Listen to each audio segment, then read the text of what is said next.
तो भाई अब एंट्री होती है ओमाई और उसकी टीम की। तो जैसा कि पिछले वीडियो में हमने ऑलरेडी देखा था कि टीम 7 के सामने आ चुके हैं कुछ बदमाश, जिसमें ओमाई और उसके टीम मेंबर थे। वो सीधा सवाल पूछते हैं कि भाई यहाँ क्या हो रहा है। फिर टेंशन अब बढ़ने लग जाता है, ऑलमोस्ट फाइट अब शुरू होने वाला था। तभी एंट्री होता है कोनोहामारू और मुगिनो की। तो वो लोग थोड़ा सिचुएशन को संभाल लेते हैं। कोनोहामारू और ओमोई दोनों एक दूसरे से बात करते हैं और ओमोई बताता है कि साकुया को जिस पॉइजन से मारा गया था ना, और वो जो वेपन यूज कर रहा था वो लैंड ऑफ हेज के शिनोबी का स्टाइल है। फिर ओमोई कुछ ज्यादा ही सोचने लग जाता है और कहता है कि या फिर हो सकता है कि वो स्टार्ट होने वाला हो, या फिर अगर हम सब मर गए तो अजीब ही दुनिया में वो खोया हुआ था। फिलहाल सबको पता था कि हाशिमा के सेल्स अब अनस्टेबल है, मतलब चोर लोग सीधा कहीं उसे यूज नहीं कर सकते। तो लॉजिकली वो सेफेस्ट और सबसे छोटा रास्ता लेंगे। फिर टीम डिसाइड करती है कि ये जो हेज के शिनोबी है ना, वो कौन से रास्ते जा रहे होंगे। वहीं कहीं हम देखते हैं कि हेज के शिनोबी इयरिंग वाले रास्ते में टर्न बाय टर्न उस सेल को कैरी कर रहे थे। और फ्लैशबैक में योरुगा का मेंशन भी करते हैं, मतलब उनका कोई लीडर होगा या फिर कोई मास्टरमाइंड होगा, इतना तो पक्का है। उधर दीपा फुसुका सेल पहुंचता है और जाकर के लूटर्स को सीधा ही खत्म कर देता है बिना कोई इमोशन के। वो सिर्फ हाशिरामा सेल के पीछे पड़ा हुआ था। ये बंदा कोई मामूली इंसान तो नहीं लग रहा। फिर दीपा सीधा कोनोहा और कुमो शिनोबी तक पहुंच जाता है, उन्हें चेक करता है, पर उनके पास सेल नहीं मिलता है। तभी वो सोचता है कि कुमो शिनोबी यानी ओमोई की टीम यहीं रुकेंगे और दीपा को रोकेंगे और कोनोहा टीम हेज शिनोबी के पीछे जाएंगे। तो ये लोग दोनों अब स्प्लिट हो जाते हैं। वहीं हेज की तरफ असाका नोटिस करती है कि कोई लोग तो उनका पीछा कर रहे हैं। तब युगा बोलता है मैं रुकता हूँ, तुम लोग सेल लेकर के यहाँ से चले जाओ। फिर अब होने वाला था कुमो शिनोबी वर्सेस दीपा के बीच बैटल। वेल कुमो शिनोबी थोड़ा सा दिमाग लगाते हैं। वो क्लोन बना करके दीपा को इलेक्ट्रिक शॉक देने की कोशिश भी करते हैं। हालांकि दीपा थोड़ा सा पैरालाइज जरूर हो जाता है, लेकिन ओमोई की टीम सोचती है कि हम तो जीत गए। पर दीपा एक्टिंग कर रहा था। जब मारुई और काकुई पास आते हैं ना, तो दीपा उन्हें तुरंत हरा देता है। मतलब उसने ये सब कुछ ना जानबूझ करके एक ट्रैप बिछाया था। खैर अब हम लोग चलते हैं कोनोहा के शिनोबी की तरफ। उधर कोनोहामारू की टीम हे शिनोबी के फुटप्रिंट्स को फॉलो कर रहे थे। उन्हें थोड़ा अजीब लगता है, कुमो की टीम से अब तक वहाँ पर आए क्यों नहीं, और सब लोग सोचने लगते हैं कि ये दीपा है कौन। और तभी युगा उसके सामने आ जाता है। मतलब अब यहाँ पर एक और बैटल चालू होने वाला था। अब सिचुएशन ये था कि दीपा ने कुमो टीम को ऑलमोस्ट तोड़ ही दिया था, मतलब खत्म ही था भाई उनका खेल। हाशिरामा सेल अब हेज के पास है और कोनोहा की टीम का सामना होने वाला है युगा से। युगा और कोनोहा की टीम के बीच थोड़ी सी बात भी होती है और फिर युगा एक दिमाग लगाता है, क्रेजी दिमाग। वो अपना किन jutsu एक्टिवेट करता है और ये कोई नॉर्मल jutsu तो नहीं लग रहा था। जैसे युगा jutsu करता है ना, वो दूसरी दुनिया से एक क्रिएचर को समन कर लेता है। पर इस jutsu की कीमत बहुत ही बड़ी होती है। युगा खुद ही कंज्यूम हो जाता है, साथ ही एक बैरियर भी बन जाता है जिसमें सभी लोग बंद हो जाते हैं। वहीं कहीं दूर से हिरुगा और असाका देख लेते हैं कि युगा ने किन jutsu यूज किया है। उन्हें पता चल जाता है कि युगा अब तो बचने वाला नहीं है। थोड़ी देर वो लोग शौक भी मनाते हैं, पर मिशन वो लोग छोड़ते नहीं है। अब उस मॉन्स्टर की तरफ चलते हैं। मॉन्स्टर बहुत ही ज्यादा फास्ट था और काफी ज्यादा स्ट्रॉन्ग भी था। बोटो फिर अटैक करता है, पर वो क्रिएचर उसके अटैक को रोक लेता है और बोटो का चाकरा ना धीरे धीरे खींचने लग गया था। कोनोहामारू फिर तुरंत दिमाग लगाता है, एक सॉलिड राशिंगन बना करके उस क्रिएचर का हाथ में ही दे देता है और उसका खेल खत्म। बोटो थोड़ा सा उठता है और पीछे हट जाता है। फिर क्रिएचर के पास एक हिरन का चाकरा एब्जॉर्ब करता है और जो हाथ गायब हुआ था ना, वो दोबारा रीजनरेट हो जाता है। मतलब ये चीज कुछ ज्यादा ही अजीब काम कर रहा है। फिर अपना कोनोहामारू युगा की बातों को याद करता है। वो क्रिएचर को कंपेयर करता है शिनिगामी के कॉन्सेप्ट से। सब लोग एनालाइज ही कर रहे थे। ये चीज चाकरा एब्जॉर्ब करता है, रीजनरेट करता है, बैरियर के अंदर ज्यादा खतरनाक भी हो गया था। फिर बोटो बोलता है कि राशिंगन से डैमेज किया था, फिर भी ये अटैक कर सकता है। पर मुगिनो का फोकस एकदम क्लियर था भाई। वो मिशन को पूरा फॉलो करना चाहता था क्योंकि उसको सिर्फ हाशिरामा सेल्स चाहिए थे। इस मॉन्स्टर पर दिमाग लगाना मतलब थोड़ा सा टाइम वेस्ट ही होगा उसके लिए। फिर मुगिनो कोनोहामारू पर थोड़ा सा गुस्सा भी करता है, तुम अपने गेनिंग को बर्बाद कर रहे हो, समझ गए कोनोहामारू। कोनोहामारू फिर शांत से बोलता है कि मुझे पता है कि तुम क्या कह रहे हो, पर मेरी गेनिंग मुझ पर डिपेंडेंट है। फिर मिज़ुकी के स्नेक्स वार्निंग देते हैं। फिर मॉन्स्टर्स और भी ज्यादा चाकरा एब्जॉर्ब करके सीधा उनकी तरफ ही आ रहे थे। सभी लोग बैरियर की तरफ जाते हैं। प्लान एकदम सिंपल था, कोनोहामारू और मुगिनो बैरियर को तोड़ने की कोशिश करेंगे और गेनिंग लोग उसे बचाएंगे। फिर बोटो मन में सोचता है कि मुगिनो हम पर भरोसा नहीं कर रहा, और तभी मॉन्स्टर आ जाता है। बोटो शैडो क्लोन का भी यूज करता है। मिज़ुकी अपने स्नेक से मॉन्स्टर को रोकता भी है। शारदा फिर परफेक्ट टाइमिंग का यूज करके मॉन्स्टर पे डायरेक्ट हमला करती है। एक्चुअली उसके ऊपर जो ज्वेलरी लगा हुआ था ना, वो थोड़ा सा क्रैक कर जाता है, पर मॉन्स्टर अभी भी खड़ा था। उसके बाद मॉन्स्टर भी बैरियर की तरफ जो क्रैक था ना, वो भी नोटिस कर लेता है। तो वो गेनिन्स को इग्नोर करके सीधा कोनोहामारू और मुगिनो की तरफ चला जाता है। फिर मिज़ुकी आगे बढ़ करके स्नेक से क्रिएचर का ध्यान भटकाता है। अब सिचुएशन काफी ज्यादा इंटेंस हो गया था। फिर मुगिनो तुरंत कमांड देता है कि बोरुटो, कोनोहामारू कोनोहामारू राशिंगन तैयार करो और शारदा को बोलता है कि और तुम शारदा इधर आकर के बैकअप दो। मुगिनो खुद उस क्रिएचर को होल्ड करता है अपनी पूरी जान लगा करके।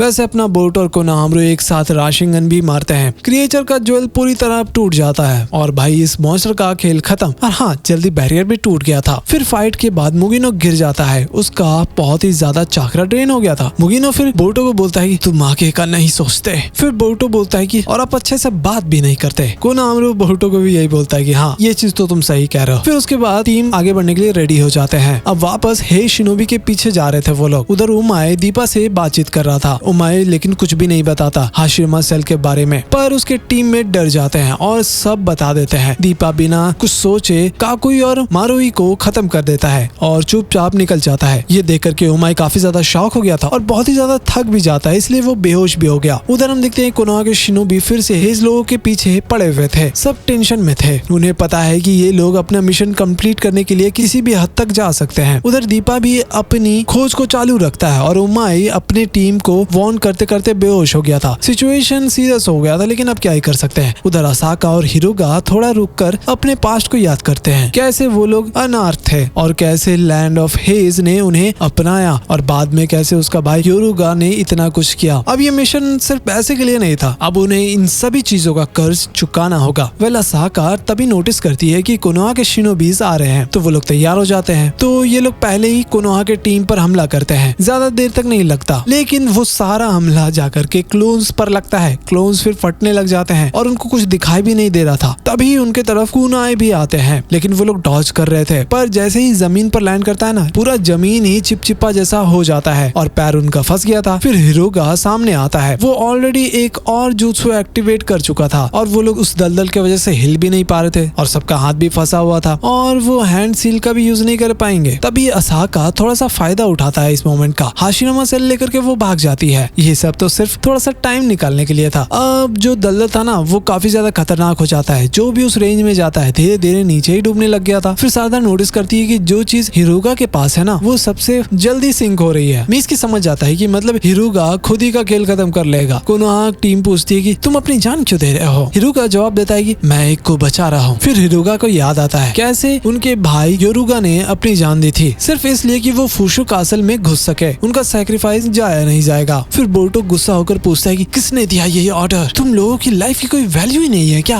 हिरुगा फिर उल्टा बोलता है कि तुम नहीं समझोगे, तुम बड़े बड़े देशों में पैदा लिए हो, कभी भूखे नहीं सोए। तभी बोरुटो को ये चीज अच्छा नहीं लगता सुन करके। मुगिनो ऑब्जर्व करता है हिरुगा सबसे फास्ट सिंक हो रहा था, अगर वो चला गया तो जुत्सु भी टूट जाएगा। मतलब वो जानबूझ करके ये सब कर रहा था। फिर सबको समझ आ गया था कि जो हिरुगा है ना, वो सिर्फ अकासा को लैंड ऑफ हेज की तरफ ले जा रहा है और हम लोग का यहाँ पर टाइम वेस्ट कर रहा है। हिरुगा का जुत्सु कुछ ज्यादा ही क्रेजी हो गया था। वो दलदल क्रैक होने लग जाता है। बोरुटो फिर तुरंत उसकी तरफ बढ़ता है। फिर बोरुटो और हिरुगा दोनों एक दूसरे पर सवाल जवाब करते हैं कि तुम हमें नहीं समझते। एक्चुअली दोनों अपनी अपनी जगह सही है। फिर इसी बीच उमाई वापस आता है। वो बताता है कि दीपा ने मेरी टीम के लोगों को खत्म कर दिया है। सभी लोग शॉक हो जाते हैं। मतलब दीपा भी किसी चीज के पीछे पड़ा हुआ है और वो असाका के रूट से ही आएगा। वहीं बोरुटो हिरुगा को कन्विंस करता है कि अगर तुम सच में अपनी बहन को बचाना चाहते हो तो तुम खुद जाकर के चेक करो। ये सुनकर के हिरुगा थोड़ा सोचता है और वो जुत्सु को रिलीज कर देता है। तो अब हिरुगा सीधा असाका के पीछे भागता है। कोनोहा शिनोबीज भी उसके पीछे जा रहे थे, लेकिन ओमाई पीछे रुक जाता है और मुगिनो और कोनोहामारू को वार्न करता है दीपा को हल्के में मत लेना। वहीं दीपा आगे खड़ा था लैंड ऑफ हेज के बॉर्डर पर, बिल्कुल शांति से हंस रहा था। इसे ये समझ आ जाना चाहिए कि अगला बैटल अब होने वाला है हेज और कोनोहा के बीच नहीं, दीपा वर्सेस सभी शिनोबीज के बीच। खैर अगर तुम लोग ये चीज मिस नहीं करना चाहते तो वीडियो पे लाइक एकदम दबा कर डाल दो ताकि मैं अगला वीडियो जल्दी लेकर के आऊँ। और हाँ, वन पीस चालू हो चुका है गाइस, तो उसे बिल्कुल भी मिस मत करना। मैं तुम्हें यहाँ ऊपर लिंक दे दूंगा, उसे जाकर के पहले चेक करो। बहुत लंबा वीडियो है, जो भी है मजा आएगा। खैर मिलते हैं अगली वीडियो में। Till then keep watching any play now.